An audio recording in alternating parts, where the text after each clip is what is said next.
जब कोई देश अपनी ऊर्जा नीति बनाता है तो वो अपनी जनता के लिए बनाता है, न कि किसी विदेशी ताकत की इच्छा पूरी करने के लिए।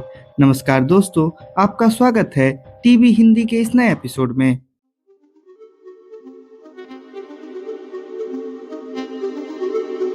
दोस्तों, 18 जुलाई 2025 को यूरोपीय संघ ने रूस के खिलाफ अपना 18वां प्रतिबंध पैकेज लागू कर दिया है।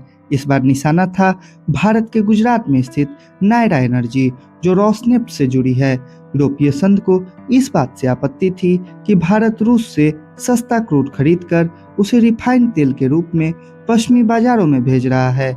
लेकिन भारत ने यूरोपीय संघ को सीधा संदेश दिया है कि एक तरफा प्रतिबंध हमें मंजूर नहीं है। भारत ने कहा है, हम अपनी ऊर्जा सुरक्षा को सबसे पहले रखते हैं और दुनिया के जियोपॉलिटिकल चालों के अनुसार नहीं झुकेंगे। भारत के विदेश मंत्रालय ने इस मुद्दे पर अपनी बात को और मजबूत करते हुए कहा, ये दोहरे मापदंड अब नहीं चलेंगे। जब यूरोप खुद 2022 तक रूस से गैस लेता रहा तब किसी ने कुछ नहीं कहा, लेकिन अब जब भारत अपने नागरिकों के हित में काम कर रहा है तो सवाल उठाए जा रहे हैं।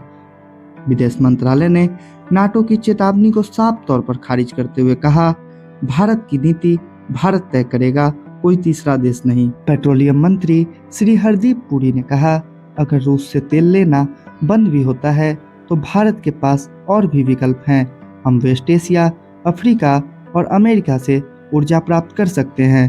उन्होंने कहा, हम केवल अपनी जनता की जरूरतों को देखकर फैसला लेते हैं, दबाव में आकर नहीं। भारत के बयान से ये प्रतीत होता है कि भारत अब रणनीतिक स्तर पर न केवल ऊर्जा विविधीकरण कर रहा है, बल्कि ऊर्जा आपूर्ति को हथियार बनाने वाले को जवाब भी दे रहा है। दोस्तों, भारत शुरू से ही नॉन अलायंस मूवमेंट की परंपरा को आगे बढ़ाता है। भारत न तो नाटो का सदस्य है, न किसी ब्लॉक का। भारत की रणनीति है सबसे संबंध, लेकिन किसी पर निर्भरता नहीं। अगर यूरोपीय संघ भारत पर सैंक्शन लगाता है तो इसका असर सिर्फ भारत पर नहीं बल्कि वेस्ट के खुद के बाजार पर भी पड़ेगा। भारत अपनी ऑयल एक्सपोर्ट को रीरूट कर सकता है।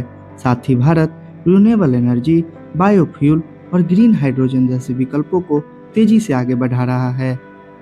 दोस्तों, किसी के कहने पर जब कोई देश नीति बदल दे तो वह आज़ाद नहीं होता है, और भारत आज़ाद है अपने निर्णयों में, अपनी प्राथमिकताओं में और अपने आत्मसम्मान में।